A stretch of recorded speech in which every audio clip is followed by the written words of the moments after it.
आज के दिन की बड़ी खबर एशिया कप के शेड्यूल का ऐलान था, लेकिन ऐसी खबर है ये जिसका ट्रीटमेंट पाकिस्तान में मीडिया में अलग तरह से किया जा रहा है और भारत में किसी और तरह से। भारत में तो बीसीसीआई को आड़े हाथों लिया जा रहा है। उसकी वजूहात क्या हो सकती हैं, उस पर तो हम सेठी साहब से उनका एनालिसिस जानेंगे कि आखिर क्या वजह हुई। बीसीसीआई एक तरफ और नेशनल इंटरेस्ट को दूसरी तरफ रखना पड़ा अकॉर्डिंग टू इंडियन मीडिया।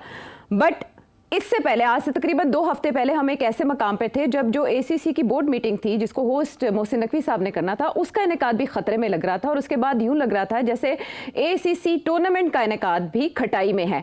सेठी साहब ने अपने एनालिसिस में कुछ ऐसे सजेशंस दिए थे जिनको बाद में फॉलो किया गया, तो तब जाके ये मुद्दा हल हुआ। पहले आपको सुनाते हैं सेठी साहब ने क्या कहा था। अफगानिस्तान को तोड़ना चाहिए आपको, और वो तोड़ भी सकते हैं आप। Talk to the Taliban. उन्हें कहे जी ये सिचुएशन है, वो तो बिल्कुल डिपेंडेंट है कंप्लीटली ऑन इंडिया, बीसीसीआई। तो अगर पाकिस्तान थोड़ी हलचल करे तो अफगानिस्तान को दूर कर सकता है, मगर उसके लिए पाकिस्तान को काबुल में भी बात करनी पड़ेगी। काबुल से एक इशारा हो कि अफगानिस्तान क्रिकेट टीम को सीधे हो जाएंगे, सीधे पाकिस्तान के साथ आ जाए। तो ये भी वही मसला है। पाकिस्तान को अपने तल्लकात जो है, they have to improve the relations with the Afghan government. And now that they have good relations with Bangladesh, उन्होंने देख ही लिया कि आपके साथ आ गए ऑन क्रिकेट ऑल्सो। तो ये अफगानिस्तान को न्यूट्रलाइज करना is not difficult.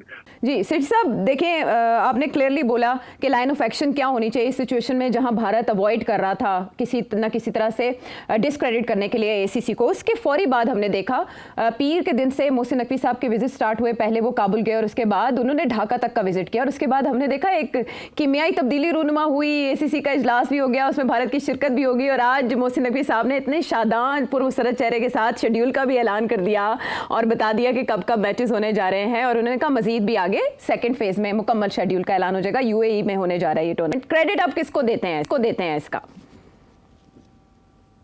Credit Mohsin Naqvi साहब को देना चाहिए कि एक मेरी तजवीज़ थी कि आप अफगानिस्तान जाएं और अफगान हुकूमत से बात करें। उस वक्त मैंने आपको डिटेल्स नहीं दिए थे, जो डिटेल्स मोहसिन नकवी साहब के पास थे जब उन्होंने ये फैसला किया कि अच्छा आइडिया है, अफगानिस्तान जाना चाहिए और बात करनी चाहिए। दरअसल उनकी जो मीटिंग हुई वो सिराज हक्कानी साहब से हुई, जो कि इंटीरियर मिनिस्टर हैं। सिराज के जो भाई हैं उनका नाम है अनस हक्कानी जी। अनस हक्कानी जो हैं वो हैं इस वक्त de facto head of Afghanistan cricket. कुछ उनकी तस्वीरें, वीडियोज वगैरह भी चली हैं कि वो क्रिकेटर्स के साथ बैठ के सलाम दुआ ले रहे हैं, खाने खा रहे हैं। उसके ऊपर कुछ अफगानिस्तान के जो तनकीदी जायजा लेते हैं लोग, जो लिबरल लोग हैं जो तालिबान के खिलाफ है, उन्होंने मुहिम भी चलाई कि देखो यार ये अफगानिस्तान कितने चलाकियां कर रहे हैं, अब क्रिकेट को का सहारा लेके अपने आप को लेजिटिमाइज करना चाहते हैं, अपना एक सॉफ्ट इमेज दिखाना चाहते हैं, और ये क्रिकेटर्स जो हैं ये आगे लाइन लग के उनके आगे चले गए। तो मैंने ये सजेशन दी थी कि मैं अफगानिस्तान के क्रिकेटर्स को और उनकी क्रिकेट मैनेजमेंट को बड़ी अच्छी तरह जानता हूं। जब मैं पीसीबी में अभी आया था 2023 के शुरू में, तो उस वक्त मैं अफगानिस्तान की टीम को मैंने 3 मैचेस दिए थे, जब कि मेरी इनके साथ डिटेल में गपशप हुई और मीटिंग हुई, और मुझे ये एहसास हुआ कि ये बिल्कुल इंडिया पे डिपेंडेंट है और इंडिया जो है इनका हमेशा इनका वोट इंडिया के साथ रहेगा, क्योंकि ये ट्रेनिंग भी इनकी इंडिया में होती है, खाना पीना भी इनका इंडिया में है। क्योंकि अफगानिस्तान की गवर्नमेंट उस वक्त कोई सपोर्ट नहीं कर रही थी अपनी क्रिकेट टीम को, वो तो समझते थे कि this is a colonial game and so on. और ये बेचारे जो थे ये धर्मशाला में ही इनके कैंप शैम्प लगते थे, इनका खाना पीना, रोना, कपड़े शपड़े सारे इंडिया प्रोवाइड करता था। तो इसलिए दे वर इन डिफिकल्टीज। और इन्होंने जब मुझे कहा कि जी आप हमारे साथ कोई मैचेस खेल लें और हमें पैसे 4 बना लें ताकि हम सरवाइव कर सकें, तो मैंने कहा वेरी गुड आइडिया, दोस्ती होनी चाहिए। और इनको 3 मैचेस दिए जिसमें इन्होंने $1-2 मिलियन कमा लिए, और which was our way of supporting them. और मैंने इससे कबल के मैंने अपनी नेशनल सिक्योरिटी एस्टेब्लिशमेंट से भी रब्ता किया और मैंने कहा जी ये करना चाहिए हमें। उन्होंने कहा बिल्कुल ठीक है, आप सपोर्ट करें इनको। तो that is how that series came about. तो मैं इनको जानता हूँ। इनके अंदर जो इनका मैनेजर है, जो ऑफिशियल प्रोफेशनल मैनेजर है, जो कि सारे कॉन्ट्रैक्ट्स नेगोशिएट करता है, वो जो है वो नसीर खान जदरा। तो वो जो है वो बेसिकली वही कॉन्ट्रैक्ट्स लिखते हैं, उनको अंग्रेजी वेजी आती है। बाकी तो बेचारे जो है उनको जैसे हमारे हैं उनको अंग्रेजी वेजी नहीं आती थी, मगर ये साहब नेगोशिएट करते हैं। और मुझे ये पता चला कि जो पुलिस एकेडमी अफगानिस्तान में जो है, जो मेरी रिसर्च थी, खालिद ज़दरान वो पुलिस एकेडमी के हेड है अच्छा। वहाँ काबुल में। और ये अनस साहब जो है, अनस हकानी, ये हेड है ऑफ क्रिकेट। अच्छा। तो मुझे समझ आ गई कि ये लिंक है बिटवीन द क्रिकेट बोर्ड के ज़दरान साहब और उधर अनस साहब और खालिद ज़दरान साहब जो कि पुलिस एकेडमी के हेड है। तो मैंने इसीलिए ये सजेशन दी थी कि आप अफगानिस्तान जाएं, वहां बात करें, और वो अपनी टीम को हुक्म देंगे कि आप पाकिस्तान का साथ दें। And I think Mohsin Naqvi साहब ने जाके वहाँ यही बात की है और कामयाब हुए, और यही पैगाम चला गया अफगानिस्तान की टीम को। और अफगानिस्तान की टीम ने फिर इंडिया को ये मेरा ख्याल है बता दिया होगा कि हमें तो ऑर्डर्स हैं कि हम इस वक्त एशिया क्रिकेट काउंसिल जो है उसके अंदर पाकिस्तान को सपोर्ट करेंगे। तो अब हम भी बांग्लादेश जाना चाहेंगे। पहले तो वो जो बात इंडिया कहता था वही करते थे। तो मेरा ख्याल है इंडिया ने जब ये देखा कि अब सिर्फ श्रीलंका रह गया और कोई साथ नहीं है, ओमान तो है ना, तो फिर क्योंकि अफगानिस्तान इज वेरी क्रिटिकल, उसकी वजह इस वक्त मैं ये समझता हूँ कि अफगानिस्तान की टीम जो है राइट एट द टॉप, इतनी स्ट्रांग टीम है अफगानिस्तान की, लोग इसको समझ नहीं आ रही लोगों को। मैं आपको बता रहा हूँ, बहुत पैशन है, बहुत जज्बा है, और बड़ी जबरदस्त प्रोफेशनल क्रिकेट खेलते हैं वो।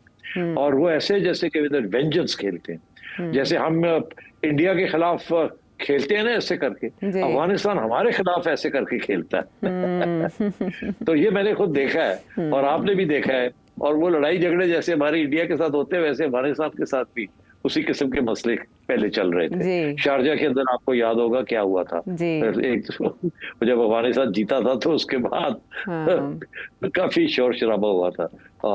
तो मैं ये इसलिए I think it's been very good strategy. Mohsin Naqvi साहब, वेल डन। आपने जाके मना लिया, इन सबको बुलवा लिया। और ठीक है, राजीव शुक्ला साहब खुद बांग्लादेश नहीं आए क्योंकि उन्होंने पहले ऐलान कर दिया हम नहीं जाएंगे, हम नहीं करेंगे, ये नहीं करेंगे, वो नहीं करेंगे।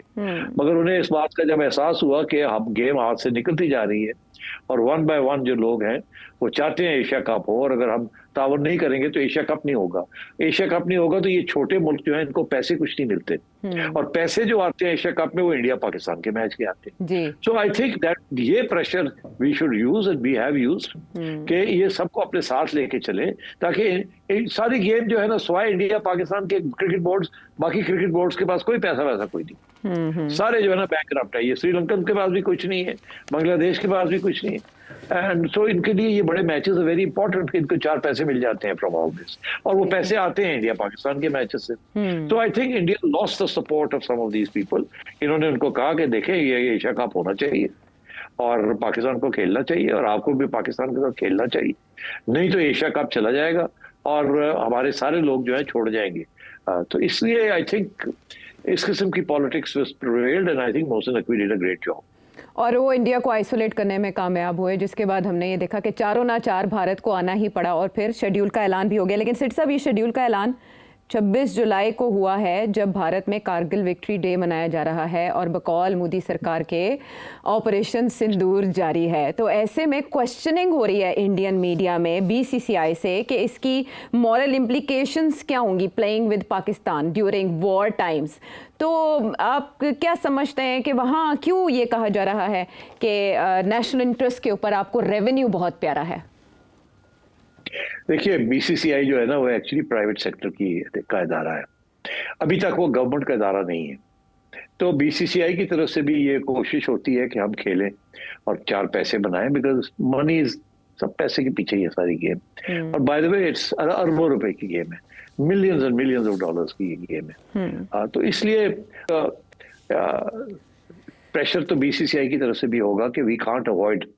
हम हमेशा कहते हैं, अब पाकिस्तान ने जब ये कह दिया कि हम इंडिया नहीं आएंगे खेलने के लिए, तो फिर दुबई रह गया था, और दुबई वाले बड़ी लॉबिंग कर रहे थे कि हमारे यहाँ ही खेले, हमेशा करते हैं, बिकॉज उनके पास बड़े गजब के स्टेडियम है और प्रैक्टिस कराए, पिचेस सब कुछ है, और वो चाहते हैं कि वहाँ आके खेलें और उनके स्टेडियम किराए पे चढ़ाए जाए and so on and so fourth. तो वो भी काफी लॉबिंग करते हैं। मैंने देखा था कि पिछले ये जब ये लोग सब वहाँ गए हैं, तो हमारा पीसीबी में एक हमारे चीफ ऑपरेटिंग ऑफिसर होते थे सुभान साहब, सुभान साहब इस वक्त is working with the UAE cricket board, और सुभान भी वहां पहुंचे हुए थे बांग्लादेश। तो मैं समझता हूँ कि वेल डन एवरीबॉडी कि आपने मिलके ये सारा कुछ स्विंग कर दिया कि यूएई में होगा, यूएई का भी फायदा है, क्रिकेट यूएई क्रिकेट बोर्ड का भी फायदा है,